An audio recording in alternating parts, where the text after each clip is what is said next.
You know that feeling, right? When you're in a situation and the power dynamic just feels completely off? A conflict that feels impossible to win, leaving you stuck, overwhelmed. Well, if that sounds even a little bit familiar, you're in the right place. We're about to break down the playbook for navigating those exact moments. And that quote right there, that's the heart of it all. That raw feeling of needing help, of knowing you're in over your head. This whole explainer, it's the answer to that call. It's meant to be a steady guide for when everything else feels like chaos. So let's start at the beginning. The flashpoint. Conflict doesn't always creep up on you. A lot of the time, it just erupts. It's that one moment, that sudden confrontation that gets your adrenaline pumping and your mind just scrambling. And look, these aren't just abstract ideas. We're talking about real, gut-punch moments. It's a landlord completely losing it on you. It's someone in a uniform yelling at you while you're recording. Or maybe it's that slow-burn hostility from a neighbor that makes you dread coming home. It's all those broken promises that add up, leaving you feeling totally powerless and unsafe. Okay, so in those moments, your first instinct, your gut reaction, is to fight back, right? To match their energy. But this right here is the pivot point. It's the moment you make a choice that can completely shift the power dynamic. The choice to move from just reacting to having a real strategy. The secret is to see the conflict as two totally separate lanes. You've got the emotional escalation lane, that's the anger, the yelling, the frustration. Then you've got the legal positioning lane, that's the calm, documented, strategic stuff. And here's the thing, it's so easy to get them mixed up, but they are absolutely not the same. So check this out. This slide really breaks it down. On the left, you've got reaction. That's all about getting pulled into the drama, raised voices, hallway arguments, trying to win the fight right then and there.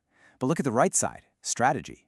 It's a whole different world. All communication is in writing, you keep a calm, composed posture, and every single action is about building a paper trail, not to win the fight, but to secure a clean exit. Which brings us to the playbook itself, your practical, step-by-step guide. You have to understand, documentation isn't about getting revenge. It's about creating stability for yourself. It takes all those chaotic words and messy events and turns them into a solid, factual record you can actually use.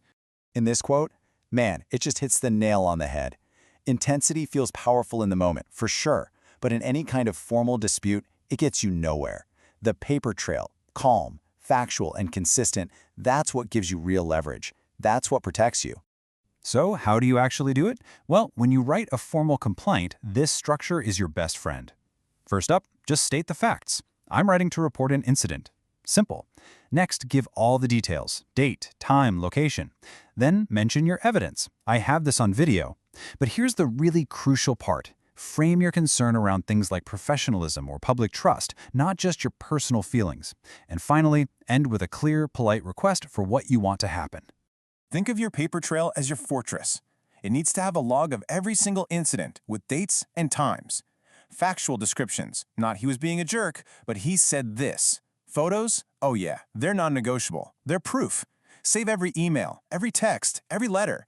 And if you have a verbal conversation, write down what was said right after it happens. This collection of evidence becomes your strongest advocate. All right, so once you have your documentation in order, you don't have to carry this weight all by yourself anymore. The next move is to plug into the official channels that are literally designed to handle this stuff. You're not just complaining anymore, you're starting a formal process. And this is where so many of us get stuck, right? We feel totally alone and just don't know who has the power to help. But the truth is, there's a support network out there for you no matter where you are. Okay, so here are your go-to allies, your main pillars of support. You've got your local health department for any safety or health hazards. Then there are fair housing or compliance offices. Their job is to deal with landlord intimidation and harassment. Community legal aid can be an absolute lifesaver for free advice on your rights. And of course, for direct threats or damage, the police are there to create that crucial official report. The big takeaway here is you are not in this alone. And that brings us to the last and honestly the most important part of this whole playbook, the pivot. Because at a certain point, the goal isn't to win the fight anymore. The goal is to reclaim your energy and point it towards something you actually want to build. This quote, it sounds so simple, but it captures this huge mental shift. It's that moment you realize just how much of your energy you've been spending just managing a bad situation instead of building your own future. And that feeling of relief, that's the first step to getting your freedom back. So let's be really clear about something. Leaving a toxic situation is not losing. It is a strategic withdrawal. It's a powerful, mature choice to close a chapter that's just draining you and to move your life, and frankly, your entire nervous system, to a place where you can find some peace and actually grow. And please, don't ever think that the energy you put into this was wasted. It wasn't. You were basically in a training ground.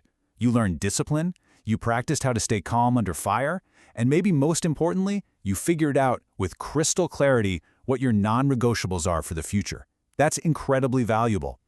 Ultimately, the real power move is to flip the script, to go from a story of conflict to a story of creation. It's about taking all that focus and discipline you had to learn and channeling it into building something new for yourself. For the person in our source material, that meant going from landlord disputes to launching a drone inspection business. Now that is taking your power back. So, I want to leave you with this one thought. Every conflict costs us something. It eats up our time, our focus, our emotional energy. When you finally make that strategic decision to walk away, you get all of that energy back. So the real question is, what are you going to do with it? Where will you reinvest it? What will you build?